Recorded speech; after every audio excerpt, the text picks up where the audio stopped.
जय हिंद दोस्तों, Baljet test series के थर्ड वीडियो में आपका स्वागत है। ये आपका टिश्यू एंड मस्कुलर टेस्ट का जितने क्वेश्चन मैंने इससे पहले कराया था आपको, जैसे कि test number first and test number second, उनमें भी मैंने टिश्यू एंड मस्कुलर सिस्टम से जितने भी क्वेश्चन आपके एग्जाम में पूछे जा सकते थे सभी को मैंने उसमें कवर कर दिया था। इसके बावजूद भी मैं और भी कोई क्वेश्चन आपसे ना छूट जाए उसके लिए मैं टिश्यू एंड मस्कुलर सिस्टम का टेस्ट नंबर 3 लेकर आया हूं। ये टिश्यू एंड मस्कुलर का ये लास्ट टेस्ट होगा। इसके बाद में हम लोग बायोलॉजी टॉपिक का अगला टेस्ट करने वाले हैं। तो चलिए देख लेते हैं कि कौन कौन से यानी कि टेस्ट नंबर 3 में कौन कौन से क्वेश्चंस हैं। तो पहले क्वेश्चन की तरफ चलते हैं। तो पहला क्वेश्चन है कि सबसे कठोर ऊतक है, यानी कि टिश्यू से क्वेश्चन है कि सबसे कठोर ऊतक कौन सा है। तो होता अस्थि, जिसे बोलते हैं आप बोन। अस्थि बोन होता है, जिसे देख सकते हैं ये आपका बोन है एंड पूरी शरीर का जो ढांचा हमारा खड़ा होता है वो बोन के सहारे ही खड़ा होता है। तो ऑप्शन नंबर ए आपका राइट आंसर हो जाएगा। अगले क्वेश्चन पर आते हैं कि सबसे मुलायम ऊतक है, इसमें से सबसे मुलायम ऊतक कौन सा है। ऑप्शन नंबर ए अस्थि, ऑप्शन नंबर बी उपास्थि, ऑप्शन नंबर सी रुधिर and option number D tendon. तो आपका राइट आंसर हो जाएगा वो होगा कनेक्टिंग टिश्यू, यानी कि आपका हो जाएगा ऑप्शन नंबर सी रुधिर blood. Option number C right answer हो जाएगा। देख सकते हैं ये है blood RBC red blood carpal. Question number आते हैं 3 नंबर। तो निम्न में से कौन कंकाल ऊतक का उदाहरण है। ऑप्शन ए तंत्रिका ऊतक, ऑप्शन बी उपास्थि, ऑप्शन सी स्नायु, ऑप्शन डी रुधिर। तो आपका राइट आंसर हो जाएगा उपास्थि, जिसे इंग्लिश में बोलते हैं कार्टिलेज। तो option number B right answer हो जाएगा। देख सकते हैं ये आपका जो घुटना होता है यहाँ पर ये कार्टिलेज होता है। आपकी कान की जो हड्डी होती है वो कार्टिलेज की होती है, आपके नाक की जो हड्डी होती है वो भी कार्टिलेज की होती है। क्वेश्चन नंबर 4 पे आ जाते हैं कि निम्न में से कौन श्वेत ऊतक है। Option number A tendon, option number B ligament, option number C तंत्रिका एंड ऑप्शन नंबर डी पेशिये। इसमें से राइट आंसर कौन सा होगा। तो होगा tendon. Option number A tendon right answer आपका हो जाएगा। इसे बोलते हैं श्वेत ऊतक बोलते हैं। अब आपको मैं बता दूं कि ये कौन सा, जैसे कि मसल होता है, अगर आप अपने हाथ का मसल देखेंगे तो आपके हाथ, जैसे कि आप जो अपने हाथ को मोड़ते हैं तो जो आपका मसल ऊपर दिखता है उन दोनों को बांधे रखने का जो काम करती है ना वो टेंडन करती है। जैसे कि ये देख सकते हैं ये टेंडन है, व्हाइट का होता है, ये आपका मसल है जो आप हाथ मोड़ने पर फूल जाता है। अगले क्वेश्चन पर आ जाते हैं। क्वेश्चन नंबर 5 है कि निम्न में से कौन पीला रेशेदार ऊतक है। कौन पीला रेशेदार ऊतक है। Option number A tendon, option number B ligament, option number C रुधिर and option number D areolar. तो इसका राइट आंसर आपका हो जाएगा option number B ligament. Option number B right answer हो जाएगा। इसके बाद में देख सकते हैं ये आप मैंने इमेज लगा दिया है। तो इसमें से जो चीज ये दिख रही है, देख सकते हैं मैंने एरो से भी दिखाया गया यहाँ पर, तो ये आपका लिगामेंट है। जैसे देख सकते हैं ये आपका लिगामेंट है, यहाँ पर देख सकते हैं ये लिगामेंट है, ये आपके घुटने में दिखाया गया है। अगले क्वेश्चन पर आ जाते हैं। क्वेश्चन नंबर 6 है कि अस्थियों से संबंधित कोशिका कौन सी है, कौन है। तो आप पहला option number A osteoblast, osteocyte and osteoclast, इनमें से सभी आपका राइट आंसर क्या हो जाएगा। इनमें से सभी जो होता है वो अस्थियों यानी कि बोन से संबंधित ये आपका क्या होता है कोशिकाएं हैं, यानी कि ओस्टियोब्लास्ट, ओस्टियोसाइट एंड ओस्टियोक्लास्ट, ये सभी के सभी। यहाँ पर आप इमेज को भी देख सकते हैं, ये आपके बोन सेल के इमेज जो होते हैं जिसमें आपको 4 का सेल्स दिखाया गया, जैसे कि osteogenic and osteoblast, osteocyte and osteoclast, देख सकते हैं ये इनका इमेज है। अगले क्वेश्चन पर अब देखिए मैं आपको हर एक क्वेश्चन में उसके बारे में भी बताता चलूंगा एंड आपको मैं चित्र के माध्यम से दिखाता चलूंगा ताकि आपका कंसेप्ट ज्यादा से ज्यादा क्लियर हो सके। अगले क्वेश्चन पर आते हैं। तो क्वेश्चन नंबर 7 है कि अस्थियों के अध्ययन को कहते हैं, यानी कि क्या कहते हैं। Option number A ossification, option number B osteology, option number C oncology and option number D इनमें से सभी। तो आपका राइट आंसर हो जाएगा osteology. Option number B osteology right answer आपका हो जाएगा। जैसे कि मैंने आपको ओस्टियोलॉजी के इसमें मैं दिखाया था, नहीं ओस्टियोजेनिक था ये, ठीक है। ओस्टियोलॉजी का मैं आपको इमेज नहीं दिखा पाया, ठीक है। अगले क्वेश्चन में कभी मिलेगा तो मैं उसमें इमेज आपको दिखा दूंगा। क्वेश्चन नंबर 8 पे आ जाते हैं कि सही मिलान आपको करना है कि लाल, यानी कि लाला लिखा गया है तो यहाँ पर लाल कर लीजिएगा आप। लाल अस्थि मज्जा, यहाँ पर लाल होना चाहिए। लाल अस्थि मज्जा क्या बनाती है, लाल रक्त बनाती है। पीला अस्थि मज्जा क्या बनाती है, वसा संचय बनाती है। संपोजी, ये संपोजी लिखा गया, संयोजी अस्थि जो होती है वो होती है हाइबर्सियन तंत्र। एंड पेरियो ऑस्टम जो होता है वो होता है अस्थि की बाहरी। आपको इसमें से बताना है इसमें से सही मिलान कौन सा है, तो हो जाएगा संयोजी अस्थि। यहाँ पर मैंने सही लिख दिया है, संयोजी अस्थि जो होता है वो होता है हाइबर्सियन तंत्र। ऑप्शन नंबर सी हाइबर्सियन तंत्र राइट आंसर हो जाएगा। अब बात करते हैं लाल अस्थि मज्जा की।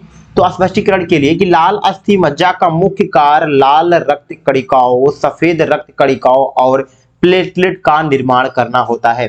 ठीक है, तो लाल अस्थि मज्जा जो होती है वो लाल रक्त का भी निर्माण करती है। तो ये भी आपका राइट कहीं ना कहीं अगर देखा जाए तो ये सही हो जाएगा, बट इसमें संयोजी अस्थि हाइबर्सियन तंत्र काफी राइट आंसर होगा। अगर इनके बारे में आप हाइबर्सियन तंत्र के बारे में ज्यादा पढ़ना चाहते हैं तो यहाँ पर मैंने नोट्स लिख दिया है, आप वीडियो को पॉज करके इसके बारे में ज्यादा से ज्यादा पढ़ सकते हैं। अगले क्वेश्चन पर आते हैं। तो क्वेश्चन नंबर 9 है, निम्न में से किस में रक्त का संवहन नहीं है। ऑप्शन नंबर ए अस्थि, ऑप्शन नंबर बी संयोजी ऊतक, ऑप्शन नंबर सी कार्टिलेज उपास्थि एंड ऑप्शन नंबर डी इनमें से सभी। तो आपका राइट आंसर क्या हो जाएगा, वो होगा कार्टिलेज उपास्थि। जैसे मैंने आपको बताया था कि जो कान की हड्डी होती है, नाक की हड्डी होती है, ये आपकी कार्टिलेज की बनी होती है। जैसे घुटने में मैंने आपको दिखाया तो वहां भी कार्टिलेज होती है। तो ये आपका सी राइट आंसर हो जाएगा। मैंने कान का इमेज भी आपको यहाँ पर दिखा दिया है। अगले क्वेश्चन पर आ जाते हैं। तो क्वेश्चन नंबर 10 है कि ढीला संयोजी ऊतक है। Option number A areolar, option number B अस्थि, ऑप्शन सी रुधिर, ऑप्शन डी उपास्थि। तो राइट आंसर आपका हो जाएगा एरिओलर, ऑप्शन नंबर ए एरिओलर आपका राइट आंसर हो जाएगा। देख सकते हैं ये एरिओलर की बात करते हैं। तो ये मैंने एरिओलर के बारे में यहाँ पर आपको लिख दिया है कि एरिओलर ऊतक के अंदर रिक्त स्थान को भरता है, आंतरिक अंगों की सहायता करता है और ऊतकों को ठीक करता है। ये संयोजी ऊतक मांसपेशियों और त्वचा के बीच नसों और रक्त वाहिकाओं के आसपास और अस्थि मज्जा में पाए जाते हैं। इसमें कई प्रकार की कोशिकाएं और रेशे होती हैं। जैसे कि देख सकते हैं यहाँ पर मैंने ब्रेस्ट का आपको फोटो लगाकर दिखाया, देख सकते हैं ब्रेस्ट है। एंड ब्रेस्ट में जो ये ऊपर वाला भाग होता है, आपने देखा होगा ये ऊपर वाला जो भाग होता है, ये जो होता है ये होता है एरिओलर। इसे बोलते हैं, क्या बोलते हैं, एरिओलर इसे कहा जाता है। तो इसके बाद में अगले क्वेश्चन पर आ जाते हैं। क्वेश्चन नंबर 11 है कि कोलेजन और इलास्टिन बनाते हैं, क्या बनाते हैं। तो ऑप्शन नंबर ए मास्ट कोशिकाएं एंड कोन्ड्रोसाइट बनाते हैं एंड फिब्रोब्लास्ट एंड इनमें से कोई नहीं। तो आपका राइट आंसर हो जाएगा fibroblast, option number C right answer हो जाएगा। देख सकते हैं यहाँ पर मैंने फिब्रोब्लास्ट का इमेज यहाँ पर लगा दिया है, जिसमें अलग अलग उसके भाग होते हैं, जिसमें कि आपको राइबोसोम, न्यूक्लियस एंड गोल्जी, उपकरण, माइटोकॉन्ड्रिया एंड साइटोप्लाज्म, न्यूक्लियस, यहाँ पर सब चीजें देख सकते हैं, रफ एंडोप्लाज्मिक रेटिकुलम, ये सब चीजें आप इसमें देख सकते हैं। ये आपका फाइब्रोब्लास्ट होता है। तो अगले क्वेश्चन पर बात करते हैं। तो क्वेश्चन नंबर 12 है कि अस्थियां मुख्य रूप से बनी होती हैं, किससे बनी होती हैं अस्थियां। ऑप्शन नंबर ए कैल्शियम और magnesium, option number B calcium और phosphorus, option number C calcium और sulphur, option number D calcium और लोहा। अस्थियां मतलब बोन किससे बनी होती हैं, तो जो बोन बनी होती हैं वो होती है कैल्शियम एंड फास्फोरस से। कैल्शियम से, अगर कैल्शियम की मात्रा आपके बोन में ज्यादा है तो आपकी हड्डी काफी मजबूत होगी। एंड फास्फोरस की मात्रा जिस हड्डियों में ज्यादा होती है वो हड्डी ज्यादा जलती है। जलने का मतलब क्या होता है, कभी कभी आप देखते हैं कि अगर आप कोई मुर्दा को फूका जाता है, यानी कि उनको जलाया जाता है, तो उनकी अस्थियां काफी अच्छे से जल जाती हैं। तो उनके अंदर फास्फोरस की मात्रा ज्यादा होती है। किन्हीं की अस्थियां नहीं जलती है, मतलब उनके अंदर फास्फोरस की मात्रा कम होती है। फास्फोरस जलने का काम आता है। जैसे कि देख सकते हैं माचिस की तीली भी फास्फोरस का ही होता है, तो यानी कि जो उसमें मसाले लगे होते हैं। तो ऑप्शन नंबर 20 में राइट आंसर हो जाएगा। इमेज के माध्यम से यहाँ से आप उनका केमिकल कंपोजिट एंड केमिकल देख सकते हैं, केमिकल नंबर देख सकते हैं, सब कुछ चीजें, जैसे कि यहाँ पर calcium and phosphorus. And question number 13 पर आ जाते हैं। क्वेश्चन नंबर 13 है अस्थि नष्ट करने वाली कोशिका कौन सी है इसमें से। Option number A osteoblast, option number B osteocyte and option number C osteoclast and option number D इनमें से सभी। तो आपका राइट आंसर हो जाएगा ओस्टियोक्लास्ट, ऑप्शन नंबर सी जो होता है ओस्टियोक्लास्ट जो होता है ये अस्थि यानी कि बोन नष्ट करने वाली कोशिकाएं होती हैं। जैसे देख सकते हैं ये आपका है यहाँ पर ओस्टियोब्लास्ट जो है, जैसे देख सकते हैं यहाँ पर आप देख पाएंगे, तो ये एक तरीके से बनने का काम करता है, यानी कि न्यू टिश्यू जो बनने का काम करता है। जैसे देख सकते हैं ये इसका फॉर्मेशन, यानी कि इसकी फॉर्मेशन से ही लग रहा है कि ये बनने का काम करती है। लेकिन ओस्टियोक्लास्ट से आप देख पा रहे हैं कि ये ऑलरेडी बना हुआ है, यानी इसे बनने के बाद में ये लगातार गिर रही है, मतलब खराब हो रही है। ओके, तो ये आपका ओस्टियोक्लास्ट होता है जिसमें ये आपके हड्डी बोन को ये ब्रेक करती हैं। अगले क्वेश्चन पर आते हैं। तो क्वेश्चन नंबर 14 है कि हमारे शरीर का सबसे कठोर पदार्थ कौन सा है? ऑप्शन नंबर ए अस्थि, ऑप्शन नंबर बी कार्टिलेज उपास्थि, ऑप्शन नंबर डी दांत का enamel and after option number D नाखून। तो अगर राइट आंसर की बात करें तो आप ऑप्शन को बिल्कुल ध्यान से पढ़िएगा। इसमें अस्थि है, उपास्थि है, नाखून है, लेकिन इसमें एक चीज और ऑप्शन है दांत का एनामल। तो हमारे शरीर में सबसे जो मजबूत होता है वो होता है दांत का एनामेल। जैसे देख सकते हैं मैंने यहाँ दांत का पूरा इमेज लगा दिया है। अब इनामेल कौन सा है ये आप देख सकते हैं यहाँ से, जैसे कि मैंने यहाँ पर आपको दिखा दिया। जैसे ये आप परत दिख रहा है, ये चीजें जैसे कि ये देख सकते हैं, ये जो ऊपरी परत होती है ना, ये वाली जो होती है ये आपका एनामल होती है। एनामल बहुत ज्यादा मजबूत है, यानी कि बहुत ज्यादा कठोर एंड कठोर कह सकते हैं, मजबूत होती है। अगर ये से आपका एनामल कट जाता है तो आपकी जो अंदर की मांसपेशियां हो जैसे डेंटाइन बोलते हैं ये बहुत आसानी से कट जाती हैं।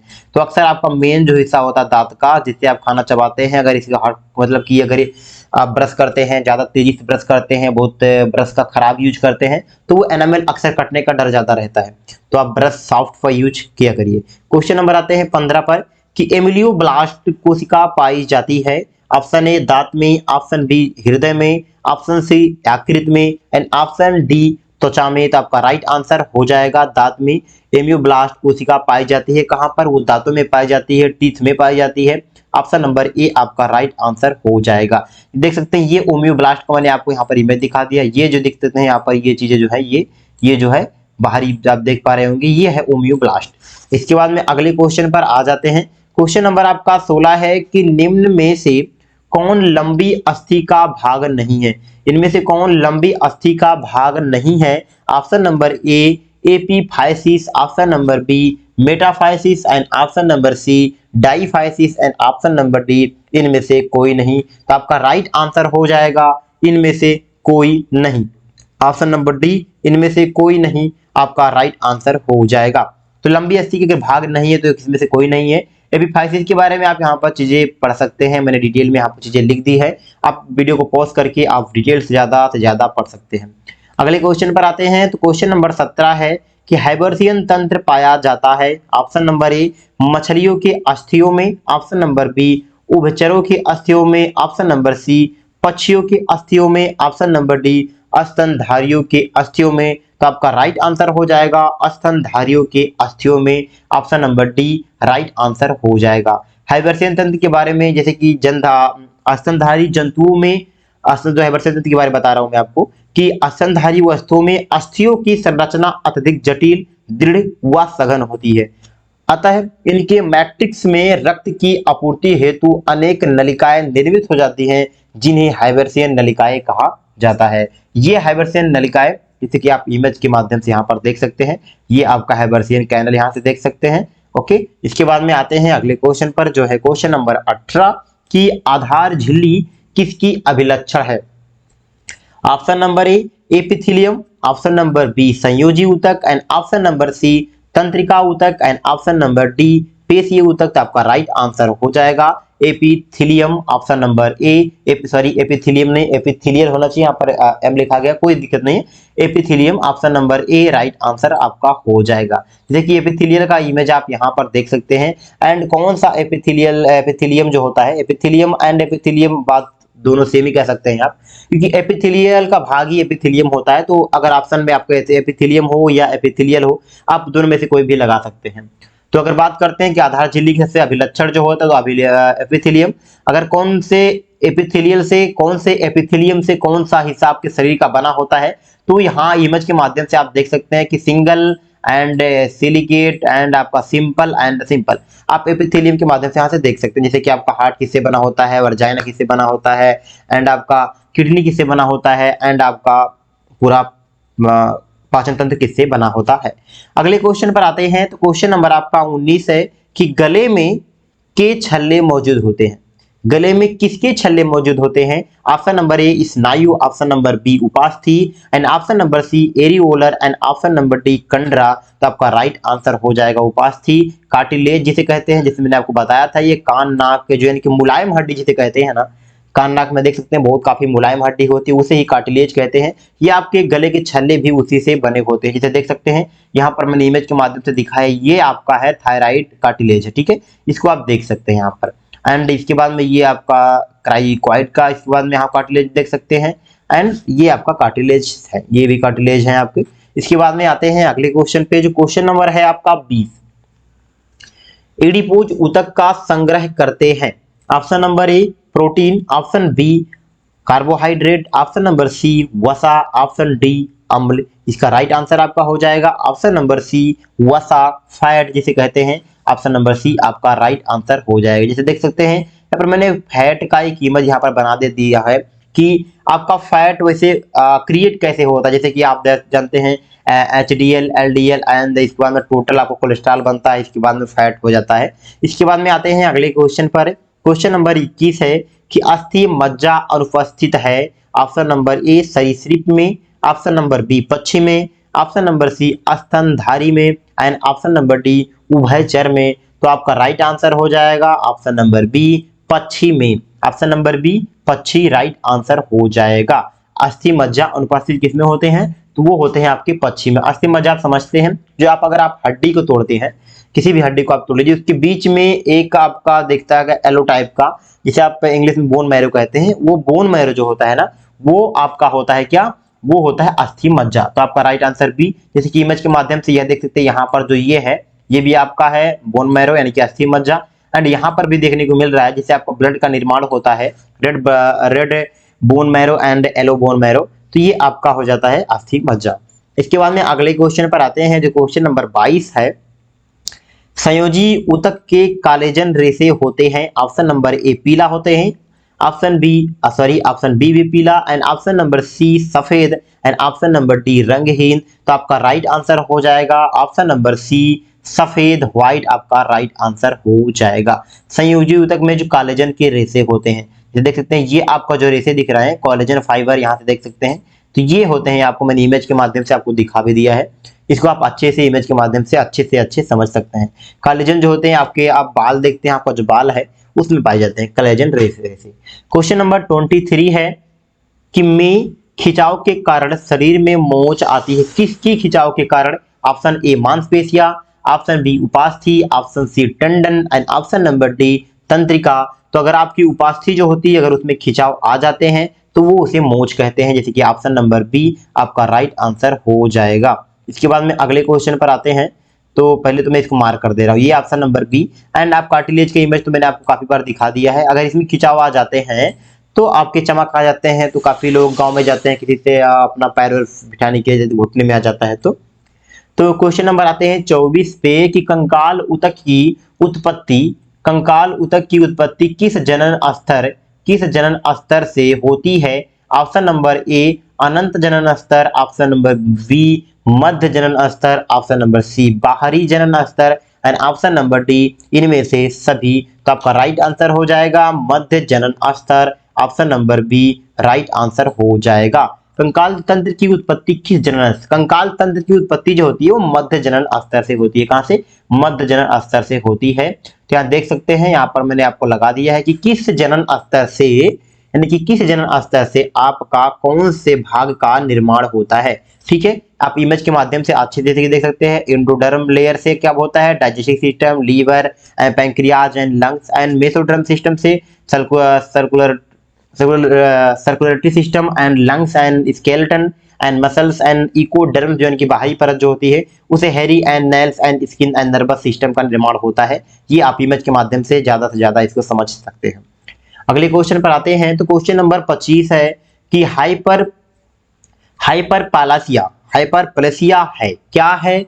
ऑप्शन नंबर ए कोशिकाओं की संख्या में असामान्य वृद्धि, कोशिकाओं के आकार में वृद्धि एंड मांसपेशियों में अत्यधिक गतिशीलता एंड ऑप्शन नंबर डी अधिक भोजन का सेवन। तो आपका राइट आंसर हो जाएगा। अगर बात करते हैं तो कोशिकाओं की संख्या में असामान्य वृद्धि होता है। अगर आप हाइपरप्लेसिया के बारे में ज्यादा पढ़ना चाहते हैं तो यहाँ पर देख सकते हैं कि किसी अंग या ऊतक में कोशिकाओं की संख्या में वृद्धि, माइक्रोस्कोप के तहत ये कोशिकाएं सामान्य दिखाई देती हैं। वो कैंसर नहीं लेकिन कैंसर बन सकते हैं। ये होती है हाइपर पैलेसिया आप इमेज के माध्यम से भी यहाँ से समझ सकते हैं। जैसे कि देख सकते हैं ये आपका नॉर्मल है एंड ये हाइपरप्लेसिया का उदाहरण है, इसके माध्यम से आप अच्छे से समझ सकते हैं। इसके बाद में आते हैं अगले क्वेश्चन पे। तो क्वेश्चन नंबर आपका 26 है कि प्लवर संबंधित है एरिओलर ऊतक से, एडिपोज ऊतक से एंड उपास्थि से, ऑप्शन नंबर डी अस्थि से। तो आपका राइट आंसर हो जाएगा एडिपोज ऊतक से, ऑप्शन नंबर बी एडिपोज ऊतक राइट आंसर हो जाएगा। तो मैंने आपको एडिपोज टिश्यू जो होते हैं उनके पूरा यहाँ पर इमेज दिखा दिया है, कौन से किससे क्या बने होते हैं इसको भी आप यहाँ से अच्छे से आप इसको पढ़ सकते हैं। यहाँ पर सब मैंने एडिपोज को दिखा दिया है एंड ब्लबर क्या होता है। तो इसको आप इमेज को आप यानी कि वीडियो को पॉज करके आप इमेज के माध्यम से आप अच्छे से ज्यादा समझ सकते हैं।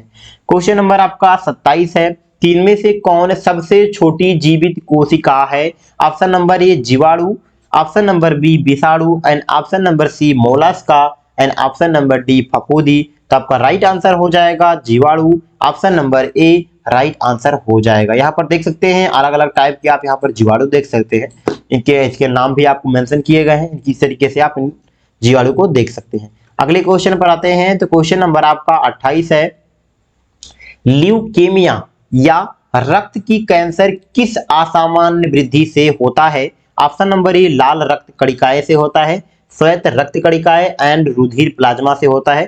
तो आपका जो राइट आंसर हो जाएगा वो होगा श्वेत रक्त कणिकाएं, ऑप्शन नंबर आपका हो जाएगा बी। ऑप्शन नंबर सी में भी सेम है तो आप दोनों में सेम ही होगा, श्वेत रक्त कणिकाएं व्हाइट ब्लड सेल्स, इनसे आपको क्या होता है ल्यूकेमिया या रक्त के कैंसर्स होते हैं, जैसे कि मोनोसाइट एंड देख सकते हैं लिम्फोफिल एंड लिम्फोसाइट एंड ये सब आपको बेसोफिल का इसके बारे में आप जानते होंगे अक्सर। इसके बाद में आते हैं अगले क्वेश्चन पर। जो क्वेश्चन नंबर आपका है 29 कि निम्न में से कौन एक रेशेदार प्रोटीन नहीं है। ऑप्शन नंबर ए कैलेजन, ठीक है, option number A collagen, option number B elastin and option number C keratin and option number D enzyme. तो आपका राइट आंसर हो जाएगा एंजाइम, जैसे कि मैंने ऑलरेडी यहाँ पर हो चुका है, मैंने पहले ही इसमें टिक लगा दिया है। ऑप्शन नंबर आपका इसमें से क्या हो जाएगा 29 का डी हो जाएगा राइट आंसर। एंजाइम के बारे में आप यहाँ से अधिक यहाँ पढ़ सकते हैं वीडियो को पॉज करके, एंड इमेज के माध्यम से यहाँ पर ये एंजाइम आपको दिख रहा होगा, इसको भी आप देख सकते हैं।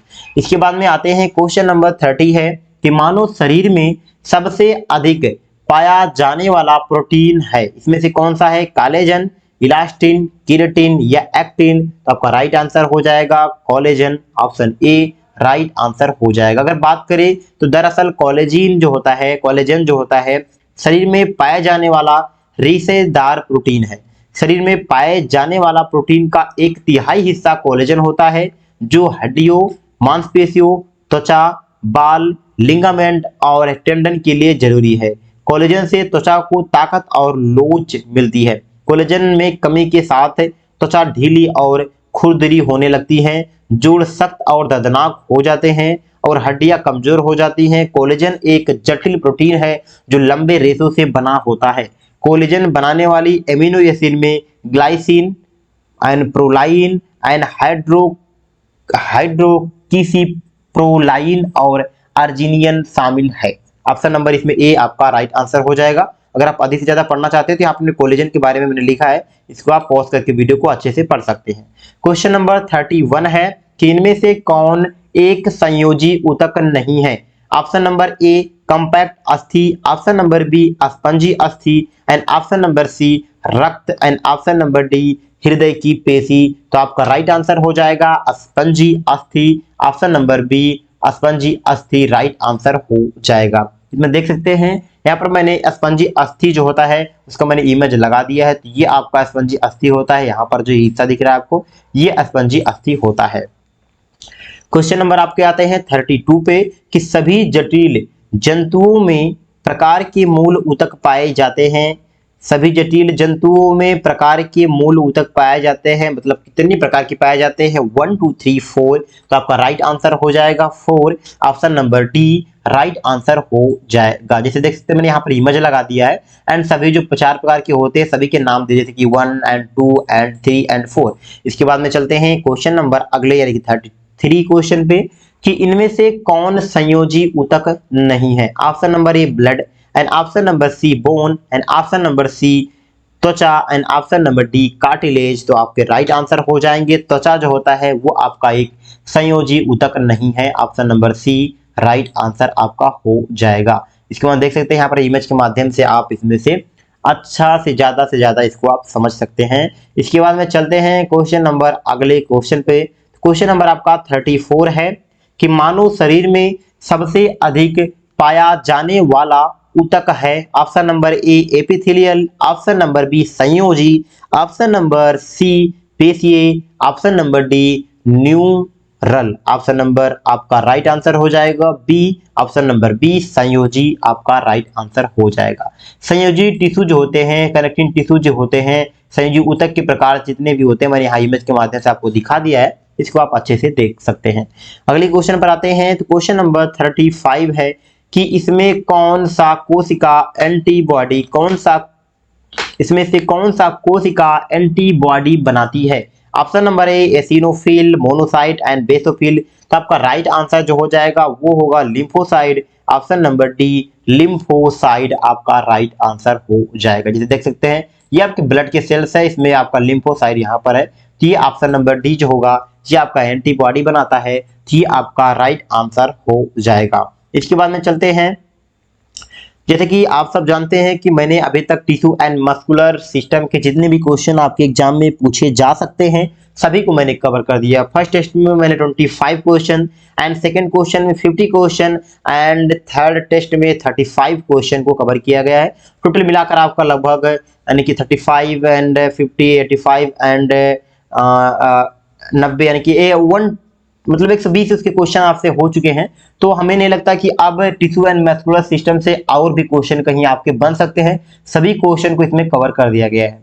तो अगर आपको ये वीडियो पसंद आया हो, उससे पहले मैं आपको एक चीज और जानकारी दे देता हूं ताकि आपका नॉलेज बढ़े एंड आप अच्छे से अच्छे अपने जो तैयारी कर रहे हैं उसमें आगे बढ़ें।